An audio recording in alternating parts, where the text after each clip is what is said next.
এরপরে আমরা 5 নম্বর প্রশ্নটি সমাধান করব। 5 নম্বর প্রশ্ন আমাদের বলছিল হচ্ছে একটি সমবাহু ত্রিভুজে প্রত্যেক বাহু দৈর্ঘ্য 2 মিটার বাড়ালে এর ক্ষেত্রফল 6√3 বর্গমিটার বেড়ে যায়। ত্রিভুজটির বাহু দৈর্ঘ্য কি করো, নির্ণয় করো।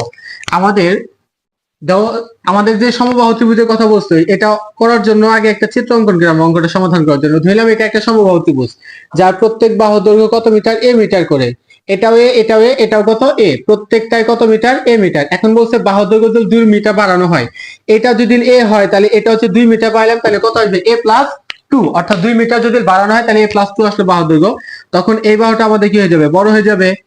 এই বাহুটা বড় হয়ে গেলে এবং এই বাহুটা আমাদের কি হয়ে বড় হয়ে যাবে। এই প্রত্যেকটা বাহু দৈর্ঘ্য তখন কত করে আসবে, এ প্লাস 2 করে আসবে। তাহলে এখন বলছে ত্রিভুজটির যে বাহু দৈর্ঘ্য আসবে সেই বাহু দৈর্ঘ্যটা তুমি কি করো, নির্ণয় করো। লেখো ত্রিভুজটির ত্রিভুজটির বাহুর দৈর্ঘ্য ইকুয়াল টু এ মিটার। অতএব ত্রিভুজটির ক্ষেত্রফল √3/4 ইন্টু এ স্কোয়ার বর্গমিটার। এটা আমরা কি জানি, সমদ্বিবাহু ত্রিভুজের ক্ষেত্রফল নির্ণয় সূত্র √3/4 ইন্টু বাহু দৈর্ঘ্য তার উপর কত, স্কোয়ার। বাহু দৈর্ঘ্য এ, তার উপর স্কোয়ার। এখন 2 মিটার সুন্দর করে লেখি একটু। বাহুর দৈর্ঘ্য 2 মিটার বাড়ানো হলে পরিবর্তিত ক্ষেত্রফল equal to √3/4 into A plus 2 তারপর কত, হোল স্কয়ার, এত বর্গমিটার। আগে বাহু দৈর্ঘ্য ছিল হচ্ছে এ মিটার, এই জন্য এই জায়গাটা ছিল স্কয়ার। আর এখন বাহু দৈর্ঘ্য কি করছে, 2 মিটার বাড়াইছে, তাহলে এ প্লাস কত হবে, 2। তাহলে ক্ষেত্রফল আসবে কত, √3/4 ইন্টু বাহু দৈর্ঘ্য তার উপর স্কয়ার। বাহু দৈর্ঘ্য হচ্ছে এ প্লাস 2 তার উপর কত, স্কয়ার। এখন আসো প্রশ্ন মতে লিখবো। এই লাইনটা একটু ভালোভাবে বুঝবা, যদি এটা বুঝতে পারো তাহলে এই অঙ্ক একদম ইজি। আর এই অনুশীলনী থেকে যদি কোনো সৃজনশীল প্রশ্ন করে তাহলে সর্বপ্রথম তোমার এই অঙ্কটার উপর সৃজনশীল প্রশ্ন করবে। এই অনুশীলনীতে এটা হচ্ছে সবচেয়ে ইম্পর্টেন্ট একটা প্রশ্ন। হ্যাঁ, তাহলে প্রশ্ন মতে √3/4 ইন্টু এ প্লাস 2 তারপর whole square minus a square equal to আমাদের কত, 6√3। এখন দেখো কি হইলো, এটা আমাদের এই যে বাহুর ক্ষেত্রফলটা যে পাইলাম, এই ক্ষেত্রফলটা বড় হবে নাকি এটা বড় হবে? অবশ্যই নিচের ক্ষেত্রফলটা কি বড় হবে। কেন বড় হবে? কারণ বাহুর দৈর্ঘ্য যেটা কি বড়, বাহুর দৈর্ঘ্য যেহেতু বড় এই জন্য এই ক্ষেত্রফলটা কি হলো, বড়। আর এই ক্ষেত্রে √3/4 তো দুইটা ভিতরে আছে, এইটাতে ছিল এ, এটাতে যে প্লাস 2, এটা হচ্ছে বড়, যার ফলে এই ক্ষেত্রফলটা হচ্ছে বড় আর এই ক্ষেত্রফলটা হচ্ছে ছোট। তাহলে বাহুর দৈর্ঘ্য যখন 2 মিটার বাড়িয়েছিলাম তখন ক্ষেত্রফল এটা হয়েছিল এবং ক্ষেত্রফলের মান বেড়ে গেছিল। তাহলে কতটুকু মান বেড়ে গেছিল, এই মানটাই হচ্ছে কত, 6√3। আর এইটা হচ্ছে বাহু দৈর্ঘ্য পরিবর্তিত যে ক্ষেত্রফলটা পাইছিলাম বাহু দৈর্ঘ্য বাড়ানোর ফলে, এই ক্ষেত্রফলের ভেতর থেকে যদি এই ক্ষেত্রফলটা বাদ দেই তাহলে যে মানটা পাবো ওই মানটা হবে 6√3 বর্গমিটার, এর কি সমান। এই জন্য প্রশ্ন মতে আমরা বলছি এই ক্ষেত্রফল মাইনাস এই ক্ষেত্রফল ইকুয়াল টু কত, 6√3। এর পরবর্তীতে বা দুইটা সরি এই যেটা স্কয়ার না, √3/4 ইন্টু কত আসবে, স্কয়ার, এই যে ক্ষেত্রফলটা।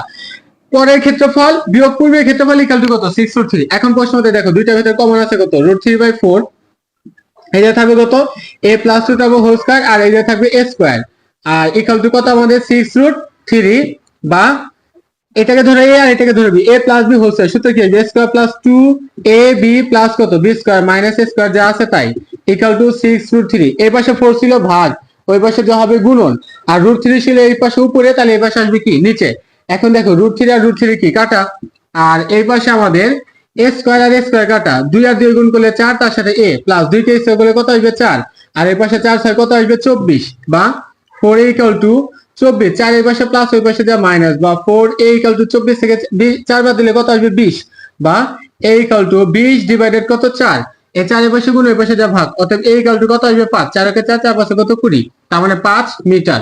এই পরবর্তীতে শেষে যা আরেকটু লিখে দিবা, অতএব বাহুর দৈর্ঘ্য 5 মিটার হচ্ছে কত, উত্তর। আশা করি অঙ্কটা বুঝছি। যে এই অঙ্কটা কি করার জন্য প্রথমে কি করবা, আগে প্রথমে বাহুর দৈর্ঘ্য ধরে নিবা, এরপর এই ক্ষেত্রফলটা বের করবা। বাহুর দৈর্ঘ্য 2 মিটার বাড়িয়েছে, তাহলে পরিবর্তিত বাহুর দৈর্ঘ্য কত আসবে, প্লাস 2, তখন ক্ষেত্রফল আসবে হচ্ছে এই যে এইটা। এখন এই ক্ষেত্রফলটা হচ্ছে বড় আর এই ক্ষেত্রফলটা হচ্ছে কি ছোট, তাহলে এই বড় ক্ষেত্রফলের ভেতর দিয়ে ছোট ক্ষেত্রফল বাদ দিলে কার সমান হবে, প্রশ্ন আমাদের যতটুকু বলবে যে এত বর্গমিটার কি বেড়ে যায়, ওইটা কি হবে সমান। তারপরে পরবর্তীতে এই যে শুধু ক্যালকুলেশন করছি, তারপরে হিসাব করে বাহু দৈর্ঘ্য আমাদের যেটা বের হবে সেটা হবে কি উত্তর। এটা হচ্ছে 5 নম্বর প্রশ্নের সমাধান। এরপরে 6 নম্বর প্রশ্ন, একটি ত্রিভুজের দুইটি বাহু দৈর্ঘ্য যথাক্রমে 26 মিটার, 28 মিটার এবং ক্ষেত্রফল 182 বর্গ মিটার হলে বাহুদ্বয়ের অন্তর্ভুক্ত কোণটি করো, নির্ণয় করো। একটু চিত্র অঙ্কন করি আমরা, তাহলে বুঝতে সুবিধা হবে। ধরে নিলাম এটা হচ্ছে আমাদের ত্রিভুজ ABC, এই বাহুর দৈর্ঘ্য ধরলাম 28 মিটার আর এই বাহুর দৈর্ঘ্য হচ্ছে 26 মিটার। এই দুইটার মধ্যবর্তী যে কোণ আছে সেই কোণের মান কি করা লাগবে, নির্ণয় করা লাগবে। আর এটা ক্ষেত্রফল দেওয়া আছে কত, 182। তাহলে লেখো এখানে ত্রিভুজ ABC এর বাহুদ্বয়ের দৈর্ঘ্য যথাক্রমে AB সমান সমান 26 মিটার, BC সমান সমান 28 মিটার এবং ক্ষেত্রফল ইকুয়াল টু 182 বর্গ মিটার। ধরি বাহুদ্বয়ের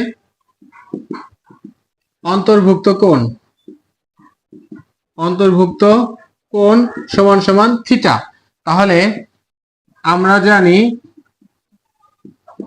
ক্ষেত্রফল ইকুয়াল টু হাফ গুণন AB গুণন সাইন থিটা। এ হচ্ছে একটা বাহু দৈর্ঘ্য আর বি হচ্ছে কি অন্য আরেকটা বাহু দৈর্ঘ্য। তাহলে আমরা বলতে পারি প্রশ্ন মতে হাফ গুণন একটা বাহু দৈর্ঘ্য 28, একটা বাহু দৈর্ঘ্য 26, এর পরবর্তীতে সাইন থিটা যা আছে তাই ইকুয়াল টু মান আসবে কত, 182। ভালোভাবে বুঝবা। হ্যাঁ, আমাদের এই ক্ষেত্রে সূত্রটা হচ্ছে হাফ AB সাইন থিটা। এই সূত্রটা আমরা কখন প্রয়োগ করি, যখন একটা ত্রিভুজে দুইটা বাহু এবং তাদের অন্তর্ভুক্ত কোণ দেওয়া থাকে তখন ক্ষেত্রফল নির্ণয়ের সূত্র হচ্ছে এটা। তাহলে এ হচ্ছে একটা বাহু দৈর্ঘ্য, বি হচ্ছে আরেকটা বাহু দৈর্ঘ্য। এই জায়গায় আমি বসালাম 28 আর একটা বাহু দৈর্ঘ্য বসালাম কত, 26, আর সাইন থিটা যা আছে তাই এটা হচ্ছে ক্ষেত্রফল। আর এই ক্ষেত্রফলটাই দেওয়া আছে কত, 182। বসন্ত দুইটা কি হবে, সমান। বা 2 × 2 14 দুগুণে কত, 28, 26 আর 14 এই দুইটা মানকে তুমি গুণ করো, গুণ করলে মান আসবে হচ্ছে 364। এর সাথে সাইন থিটা যা আছে তাই ওই পাশে থাকলো আমাদের কত, 182। বা সাইন থিটা ইকুয়াল টু 182 ভাগ কত, 364। 182 দ্বারা 364 দিয়ে ভাগ করলে হবে কত, 2। বা সাইন থিটা ইকুয়াল টু কত, হাফ। ইকুয়াল টু, এখন দেখো তো এই পাশে সাইন থিটা ছিল, সাইন কত ডিগ্রি মান, হাফ। আমরা জানি সাইন 30 ডিগ্রি মান হাফ। তাহলে উভয় পক্ষ থেকে সাইন সাইন কাটা, অতএব থিটা সমান সমান কত ডিগ্রি, 30 ডিগ্রি। এইটাই হচ্ছে আমাদের কত নম্বর প্রশ্ন, 6 নম্বর প্রশ্নের সমাধান।